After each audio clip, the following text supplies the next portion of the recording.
বাজিমাত করলো Argentine defender Cristian Romero. 40 million ইউরোতে চুক্তি 2031 পর্যন্ত।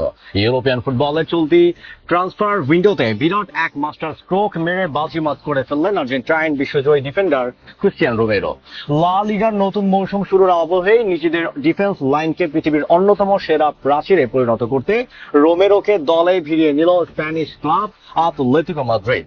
স্পার্সদের আর্থিক চড়া চাহিদার কারণে গত মৌসুমে যাওয়া ধরা থেকে গিয়েছিল। অবশেষে 40 মিলিয়ন ইউরো ফি গুনে সে স্বপ্ন পূরণ করলেন কোচ দিয়েগো সিমিওনে।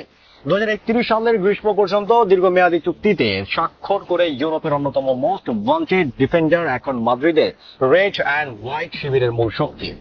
আর্সেনাল ও বার্সেলোনাকে পেছনে ফেলে কিভাবে এই মেগা চুক্তি সম্পন্ন করলো আতলেতিকো? লন্ডন ছাড়া মুহূর্তে স্পার্স সমর্থকদের উদ্দেশ্যে ঠিক কি আবেগঘন বার্তা দিলেন রোমেরো? চলুন এই ঐতিহাসিক ট্রান্সফারের সব ইনসাইড সমীকরণ বিস্তারিত পর্যালোচনা করা যাক। ঘটনার মূল পটভূমির চোখ রাখলে দেখা যায় লা লিগার নতুন মৌসুম শুরুর আবহে নিজেদের রক্ষণের শক্তি বাড়াতে ইউরোপের সবচেয়ে আকাঙ্ক্ষিত এই ডিফেন্ডারকে আনুষ্ঠানিকভাবে নিশ্চিত করেছে আতলেতিকো মাদ্রিদ। এই আনুষ্ঠানিক বিবৃতিতে ক্লাবটি নিশ্চিত করেছে যে 2031 সালের গ্রীষ্ম পর্যন্ত অর্থাৎ দীর্ঘ 6 বছরের চুক্তিতে আর্জেন্টাইন সেন্ট্রাল ডিফেন্সার ক্রিস্টিয়ান রোমেরোকে নিজেদের করে নিয়েছে তারা। চলতি সামার উইন্ডোতে এটি দিয়েগো সিমিওনের দলের চতুর্থ অফিসিয়াল চুক্তি। নতুন মৌসুমে শিরোপা লড়াইয়ে নামার আগে বিগ লাইনকে গ্রানাইট পাথরের মতো শক্তিশালী করাকে অগ্রাধিকার দিয়েছিলেন কোচ সিমিওনে, আর রোমেরোকে পেয়ে সেই স্বপ্ন পূর্ণ হলো। রোমেরোকে উত্তর লন্ডনের ক্লাব থেকে নিজেদের ডেরায় টানতে আতলেতিকো মাদ্রিদকে গুনে হয়েছে 40 মিলিয়ন ইউরো ট্রান্সফার ফি দিতে হয়েছে। আর্জেন্টাইনের তারকা সেন্ট্রাল ডিফেন্সের শুক্রবার আনুষ্ঠানিকভাবে তার দীর্ঘদিনের লন্ডনের ক্লাব টটেনহ্যাম হটস্পারের সমর্থক ও অফিসিয়ালের প্রতি শ্রদ্ধা জানিয়ে বিদায় বলেছেন। গত মৌসুমে রোমেরোকে কেনার জোর চেষ্টা চালিয়েছিল আতলেতিকো, তবে সে সময় স্পার্স কর্তৃপক্ষের অতিরিক্ত আর্থিক দাবির কারণে ট্রান্সফারটি বাস্তবায়িত হয়নি। তবে এবার সিমিওনের ও আতলেতিকোর বোর্ড কোনো সুযোগ হাতছাড়া করেনি।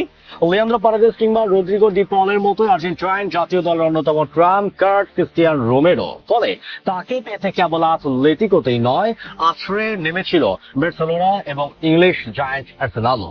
ইউরোপীয় বেশ কয়েকটি হেভিওয়েট ক্লাবের আগ্রহ ও প্রস্তাবের গুঞ্জন থাকলেও শেষ পর্যন্ত রোমেরো বেছে নেন স্বদেশী কোচ ডিয়েগো সিমিওনের আতলেতিকো মাদ্রিদকে।